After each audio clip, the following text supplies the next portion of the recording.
예, 오늘의 모닝 브리핑 시작하겠습니다. 고용지표, 서비스업 지표가 예상보다 둔하게 나오면서 금리가 빠졌고, 금리 빠지면서 12월에 금리 인하는 확실하다, 이런 분위기가 만들어지면서 지수가 올라갔고요. 세일즈포스, 마벨 이런 기업들이 실적이 잘 나오면서 특히 기술주들이 강세를 보이는 그런 모습을 보였습니다. 한국 관련 지표는 상승을 했는데 어쨌든 계엄령 이후에 급락했던 분위기는 일단 좀 벗어나는 거 아니냐, 그러니까 이런 분석들이 나왔고요. 그런데 외국인들이 첫 반응이 대규모 매도였잖아요. 막판에 좀 줄이긴 했습니다만은 외국인 투자자들의 어떤 변화가 생기는지, 외국계 IB들의 우리 시장에 대한 평가는 어떤지 이 부분 정리해 드리도록 하겠습니다. 우선 미증시는 뭐 다 올라갔고, 특히 나스닥 상승폭이 더 컸잖아요. 기술주들이 전반적으로 시장을 끌어올리는 그런 모습을 보였는데, 근데 하락한 업종 수도 적지는 않았어요. 보시면 에너지 업종이 2.5% 빠졌잖아요. 그러니까 기술주로 분류가 될 수 있는, 그러니까 대형 기술주들이 포함되어 있는 업종이 아주 강하게 올라가서 전체적으로 시장을 주도하긴 했습니다만은 업종 내에서는 차별화가 많이 됐다. 그러니까 이게 지표 때문에 이제 반응을 해서 그렇다라고 봐야 되거든요. 시장에서 영향을 줬던 어떤 이슈들을 좀 정리를 해보면, ADP 민간 고용, ISM 서비스업 지수가 예상치보다 낮게 나왔습니다. 그러다 보니까 12월에 금리 인하할 것 같다, 이런 분위기가 만들어졌고, 파월 의장의 발언은 뭐 그렇게 나쁘게 반응하지는 않았는데, 그러니까 미국 경제 강하다, 그러니까 이제 이런 이야기를 하면서 금리 인하를 뭐 빠르게 할 필요는 없는 것 같다라는 식으로 해석될 수 있는, 그러니까 금리 인하의 속도를 조절할 수 있는 여유가 생겼다, 이렇게 언급을 했고요. 일부에서는 계속 트럼프하고 사이가 좀 안 좋을 거 아니냐, 그래서 조기에 파월이 해고되거나 아니면 식물 총재가 될 수도 있다, 이런 어떤 분석들이 나오는데 그런 일 없을 거야, 뭐 이렇게 언급을 했습니다. 그리고 트럼프의 프랑스에 중국에 뭐 우리나라까지 정세 불안 또는 경제 이런 이야기들이 계속 나오고 있잖아요. 그래서 근데 여기에 대해서 이제 미국은 오히려 그러니까 미국 주식 사야지, 이런 분위기가 좀 만들어지고 있는 것 같아요. 그리고 한국 상황에 대해서는 글로벌 투자자들에겐 두 번째 충격이었다. 뭐 첫 번째 공매도 폐지했을 때 첫 번째 충격이라고 표현을 하더라고요, 이 언론에서는. 예, 그런 이야기 하면서 글로벌 투자자들의 또 한 번 어떤 충격을 준 사건이었다, 이렇게 언급을 했고, 근데 전체적으로는 미국 같은 경우는 계속 증시가 올라갈 거야, 이런 주장들이 많이 제기가 되고 있고, 매일 그런 뉴스들이 나오고 있거든요. 그러다 보니까 오늘 주식 팔 이유가 없고, 오늘 사두면 내년에는 수익이 날 거야, 뭐 이런 기대치가 계속 작동을 하는 것 같습니다. 뭐 오늘 나온 지표 중에서 중요했던 건 ADP 민간 고용이었죠. ADP 민간 고용이 14만 6천, 예상치가 16만 3천이었는데 예상보다 낮게 나왔고요. 그리고 10월 수치도 23만에서 18만으로 하향 수정됐습니다. 그러니까 고용시장이 뭐 이 정도도 나쁜 건 아닌데 어쨌든 예상보다 낮게 나오면서 12월에 금리를 내리겠구나, 그러니까 이렇게 이제 분석이 됐고, 또 ISM 서비스업 지수 같은 경우도 갑자기 내려갔어요. 뭐 조금 둔해질 것이다라고 예상을 했는데, 근데 50 이상이니까 뭐 위축 국면 아닙니다만은 어쨌든 52.1이 나오면서 좀 둔해졌죠. 그러다 보니까 금리 내리는 게 거의 유력하다, 이렇게 분석이 된 것 같아요. 그래서 10년물 국채 금리가 4.18%까지, 물론 이제 금리 빠진 건 저 지표 이외에도 지금 프랑스가 현재 정부에 대한 어떤 불신임만, 이게 또 통과가 됐잖아요. 가결이 됐잖아요. 그러니까 여기에 대한 어떤 변수 때문에 안전자산 선호 심리도 더해진 것 같은데, 어쨌든 국채 금리가 빠지다 보니까 기술주 쪽에 매수가 강하게 붙어서 시장을 끌어올리는, 그런 동력으로 작동을 했던 것 같습니다. 특징주로는 이제 마벨테크가 실적 좋을 거야, 뭐 이렇게 되면서 주가가 23%나 폭등을 하는 그런 모습을 보였고, 세일즈포스 같은 경우도 역시 실적과 전망에 대해서 긍정적인 평가가 나오면서 11% 상승하는 그런 모습을 보였습니다. 이게 좀 갖다 붙이면 또 다 AI하고 연결고리가 될 수 있는, 뭐 지금 AI 연결 갖다 붙이면 안 되는 게 없는데, 어쨌든 그러면서 엔비디아 이제 주가가 또 크게 올라가는 그런 모습을 보였고, 마이크론 테크놀로지도 3% 이상 올라가서 주요 이제 반도체주들이 견인을 했고요. 그리고 또 오늘 대형주 중에서 아마존이 강했는데, 아마존 같은 경우는 지금 시장 점유율이 높아질 것 같다, 뭐 클라우드 서비스에 이제 주목을 해야 된다, 뭐 이런 평가들. 그다음에 이제 일라이릴리 같은 경우 2.6% 정도 올라갔습니다만은 경쟁사 대비 효능이 더 좋다, 뭐 이런 내용들이 또 보도가 되면서 상승했습니다. 근데 이제 주로 대형주 쪽에 오늘 매수세가 좀 집중된 편이어서 아까 보여드린 대로 하락한 종목 수도 이렇게 적다라고 보기는 어려운, 그런 상황이었고, 그냥 대형주가 강하게 가다 보니까 이제 지수 자체를 다 견인해서 올리는, 그런 상황이 만들어졌습니다. 자, 우리나라에 대한 어떤 평가. 지금 계엄령 이슈가 나온 이후에 주요 IB들 또는 어떤 분석가들의 평가를 좀 보니까 오늘 CNBC에서는 아예 메인에 이제 우리나라 뉴스가 딱 들어가 있더라고요. 모건 스탠리에서는 반도체라든가 자동차 업황이 썩 좋다라고 보기 어려울 텐데 그때 이런 상황이 생겨서 좀 부담이 된다 이런 언급을 했고, 그다음에 이제 TS 그린 같은 데서는 아시아 외환 시장의 전반적으로 변동성을 유발하는 그런 상황이다. 그다음에 이제 도이체뱅크에서는 한국의 공급망 지위 감안해 보면 이 사안 자체는 지속적으로 주시를 해야 될 것 같다. 이렇게 이제 코멘트를 했습니다. 이게 조금 조심스러운 곳이 많은데 그나마 이제 그 캐피탈 이코노믹스 같은 데서는 그 상황이 전개된다면 이 상황 전개는 저거 얘기하는 것 같아요. 이제 뭐 탄핵 이제 진행되고 있잖아요. 이게 이제 전개가 되면 사실상 불확실성 종료로 볼 수도 있다라는 거예요. 여기에 이제 근거는 2016년, 2017년 당시 이제 박근혜 대통령 탄핵 때였잖아요. 그때 이제 오히려 증시가 올라갔다라는 점에서 비슷하게 전개되지 않을까 뭐 이런 분석도 제시를 하더라고요. 근데 그러면서 한국의 대형 기술주 뭐 삼성전자, SK하이닉스 얘기하는 건데 어쨌든 AI 성장의 혜택을 받는다라는 점도 주목해야 되지 않나 이렇게 해서 비교적 좀 긍정적인 평가를 내리는 그런 IB도 있었습니다.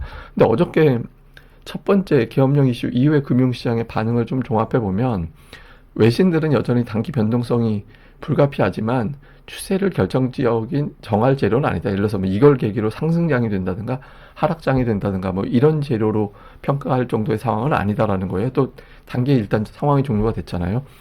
예, 그리고 이제 환율은 내려가고 외국인들은 대규모의 순매도를 하고 그러니까 이렇게 이제 반응이 된 점은 좀 부담이 되죠. 근데 환율이 내려간 점은 좀 다행스러운 거죠.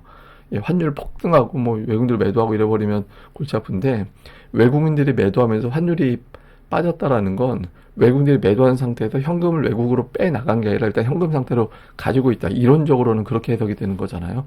이게 다행스러운 거고. 근데 이제 어쨌든 정치적인 결정이 계속 이어지게 되고 공방이 나오게 될 것이기 때문에 이 상황 자체는 부담이 될 가능성이 있습니다. 그리고 종목으로는 현 정부에서 추진했던 다양한 사업들 관련주들이 하락을 했는데 뭐 예를 들어 원전이라든가 하여튼 등등의 종목군들이 하락을 했고 반면에 카카오를 비롯해 이게 사실 뭐 피해주라고 표현하는 것 자체는 제가 그냥 그런 식으로 표현이 나왔으니까 제가 그렇게 언급을 드리는 겁니다. 이런 종목군들이 올라가는 그런 모습이 나왔는데 이게 되게 중요한 포인트인 것 같아요. 뭐냐면 자금이 어디론가 이동하기 시작했다라는 의미가 되거든요.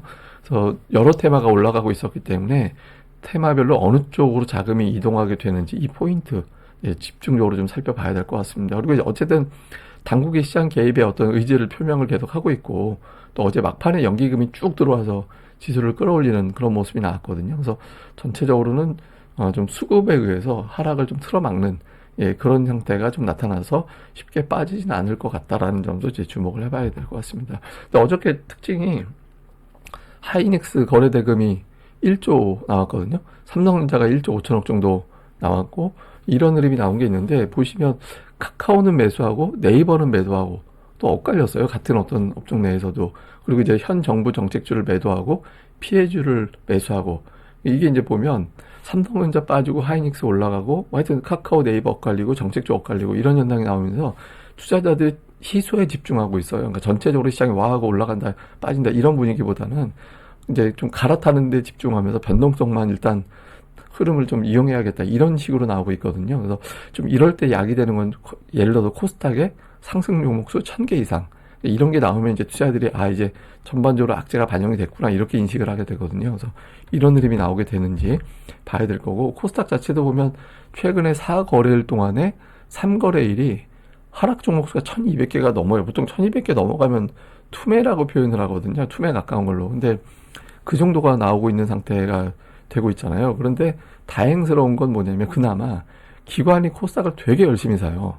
예, 보시면 매도 거의 안 하고 12월 3일, 그러니까 지금 11월 이후에 코스닥을 이틀 연속 매도한 적이 없거든요. 기관 투자자들이. 그래서 따박따박 기관들이 계속 매수를 하고 있다. 그리고 어쨌든 지금 위치 자체가 과매도권, 그러니까 과매도권 내려갔다가 급등을 했는데 거기에 그날 밤에 갑자기 상황이 터지면서 시장이 깨져버린 거잖아요.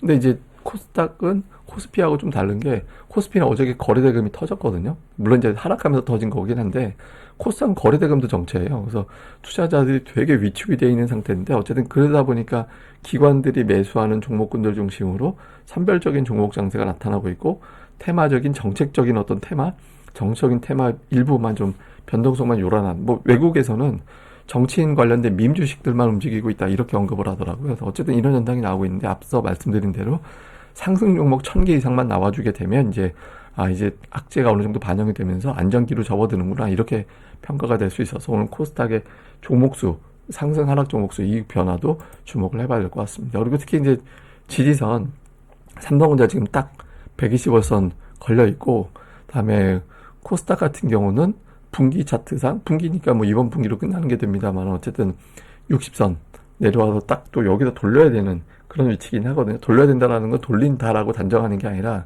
그만큼 중요한 위치다라고 제가 말씀을 드리는 겁니다. 그래서 상당히 중요한 위치가 되어 있어서 이게 이런 걸 무시할 정도로 우리나라 위기가 오느냐 아니면은 이제 이 정도로 마무리가 되는 재료냐 이걸 이제 우리가 가늠할 수 있는 중요한 위치에 도달해 있다 이렇게 해석하시면 될 것 같습니다. 일단 한국 관련된 지표들이 진정이 됐다라는 점은 다행스러운 대목인데 정치적인 변수가 계속 이어질 것 같죠. 지금 야당에서 어떤 정책을 좀 추진을 하고 있는 그런 가운데 있고, 또 이제 여권에서는 여권대로 어떤 뭐 아무래도 계속해서 이제 정치적인 어떤 노이즈 뉴스가 막 쏟아져 나오고, 한국 관련된 뉴스는 계속해서 외국에서 주목이 되고 있기 때문에 외국 주요 경제지라든가 이런 거 보면 전부 한국 뉴스예요. 그러니까 외국인들이 민감할 수밖에 없는 상황이 되고 있다라는 거잖아요. 근데 특히 오늘 선물 시장에서 어떤 변화가 생기는지 좀 봐야 될 것 같습니다. 근데 어쨌든 외국인들이 어제 막판에 한 1,000억 원 정도 동시효과의 매도를 줄였거든요. 근데 이런 현상이 반복되면 시장이 안정으로 갈 수 있다라는 또 징후가 될 수도 있어서 외국인들이 오늘 마감 동시효과에 어떤 변화가 나오는지도 좀 봐야 될 것 같습니다. 그리고 무엇보다 지금 정책 관련주, 기존의 정책주에서 투자자들이 나오기 시작하는 그런 모습이 나와서 새로운 어떤 종목으로 좀 매수가 들어가는 그런 현상이 나올 수 있거든요. 그래서 좀 거래량 증가되면서 매수가 붙는 그런 종목들, 그다음에 기관들의 매수가 시작되는 종목군들 이런 것들에 대해서는 좀 관심을 계속 가져나갈 필요가 있을 것 같습니다. 근데 이게 11월 이후에 주요국 증시 추이거든요. 그러니까 미국은 뭐 압도적이죠. 뭐 그러니까 미국은 압도적이고 중국은 좋다가 이제 좀 빠졌다 다시 올라오는 그런 모습이고 일본도 그렇고 이게 다 12월 들어서 올라가고 우리도 이제 출발 그러면서 한국하고 대만이 제일 세게 가는 상황이었는데 갑자기 저렇게 돼버렸어요. 그래서 저 잠재력을 빨리 회복시키는 그런 움직임이 나와줘야 되는데 이게 이제 미국의 제조업 지수가 잘 나오고 하는 등등의 어떤 현상 때문에 우리 증시가 턴하는 그런 계기가 만들어졌었거든요. 근데 이제 이 흐름을 되찾기 위해서는 좀 빨리 이런 노이즈 불확실성이 좀 진정이 돼야 될 것 같습니다. 뭐 요거는 되겠죠. 뭐 어차피 시장을 보면 항상 뭐 지나고 보면 그 종료가 돼 있잖아요. 또 그렇게 되기를 좀 기대를 해보겠습니다. 예, 그럼 또 하루 또 잘 보내시고요. 저는 또 다음에 뵙겠습니다. 이 방송 구독하기 그리고 좋아요까지 꼭 부탁드립니다. 감사합니다.